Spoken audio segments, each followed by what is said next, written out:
My name's Jonathan Van Valen, and I'm brought to you by the East West Bookshop in Seattle. The topic for the day is, is something that is very close to my own heart, and one that I know that many people resonate which is the matter of listening to the still small voice within. I think virtually everyone has at some point, they have that experience of finding that sense of inner direction and having experienced that it was the best direction they could possibly have gone in.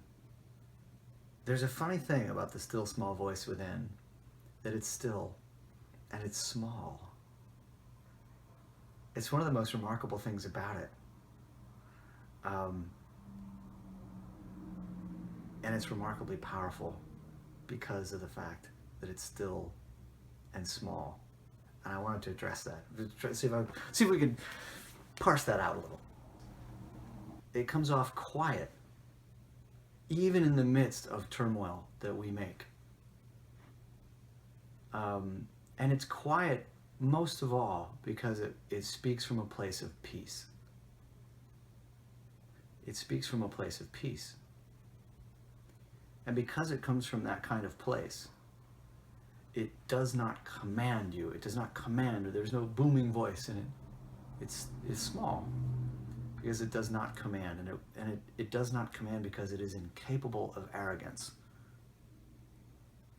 There's no need for it to be arrogant. And in the same vein, you could say it does not demand, because it's not seeking to control you. I'm sure all of us have the experience of having heard the right thing to do and decided to, no, go in the opposite direction or go in a different direction. The still small voice does not demand of us. It never will. It's not its way. It's not its nature. Because of the fact that it comes from that place of peace.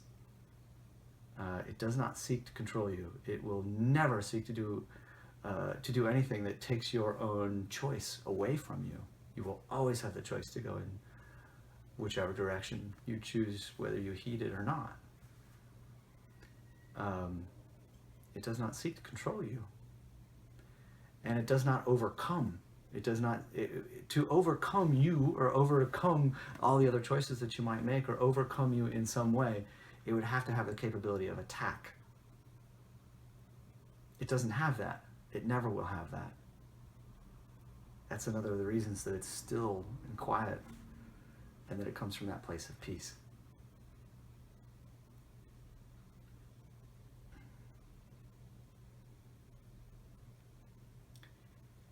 And it's that peace that is its greatest strength.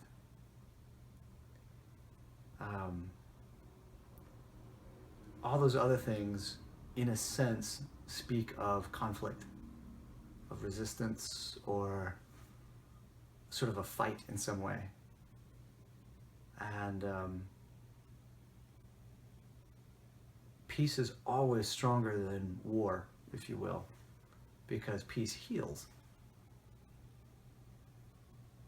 War tends to tear things up, but peace heals. And that's why it's ultimately something that's stronger. And so then in turn, that's why that voice within will always remain rather still and rather quiet, because it will always come from that place of peace. Always. It's the only option. It's my both belief and experience also that that it comes from a place of peace, because there is a rock solidness to it that it's always very patient. It's like it knows that you don't have to listen to it unless you want to, and it will wait patiently until you're ready. And it has infinite patience.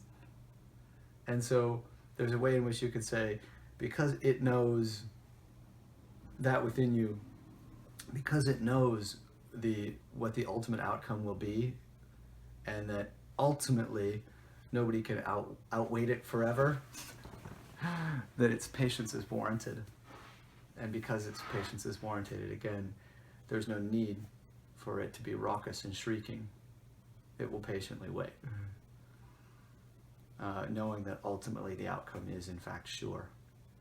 The only factor in how long it takes is the speed with which we choose to listen. Ultimately, one of the things that's beautiful about it is that one of the things that it means is that one of the best pathways that we can take towards listening to that voice is to come to it from a place of peace. The more peace we can find within ourselves, the more we're able to hear, and the more we actively try to turn towards it with peace, the more we can often hear. And again, I think I would say it's my personal experience and also the anecdotal experience of so many people around that I've been in touch with and sometimes worked with,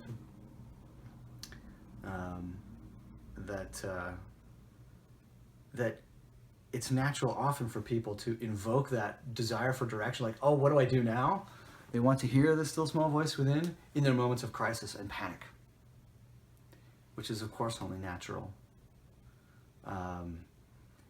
But it's also in those moments of panic and turmoil, strife, that so much of the rest of us, all kinds of fear patterns get going, that's the reason that still small voice seems to get drowned out. And it's because we're in that turmoil, we're not able to connect with that, because we're not able to connect with our own peace. And so because it comes from that peaceful place, it seems like it's gone. It seems like it's absent, and we might wring our hands and go, oh my gosh, this is when I really need it. Oh my God, I need some direction. I need some help. I need to figure out what to do. I need to listen to that still small voice.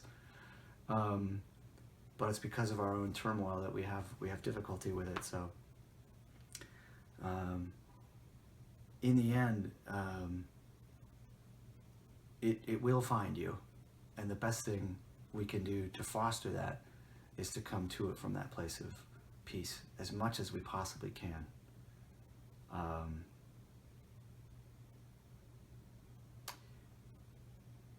It seems sometimes like it's gone or lost, like we can't find it. But just because we can't find it doesn't mean it's not there. I would suggest to anyone that it's impossible to lose it, but it is possible to cover it over and to believe that it's gone.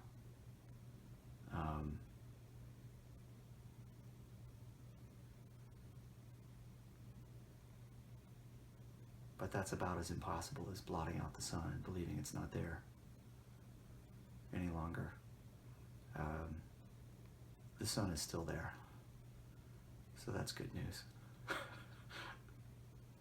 In any case, I hope those are words that are both helpful and possibly encouraging. And if anyone's interested in furthering the conversation, they're welcome to come and talk to me about it. I'm usually at the bookstore on Tuesdays. You're welcome to connect with that way, and I hope this has been of service.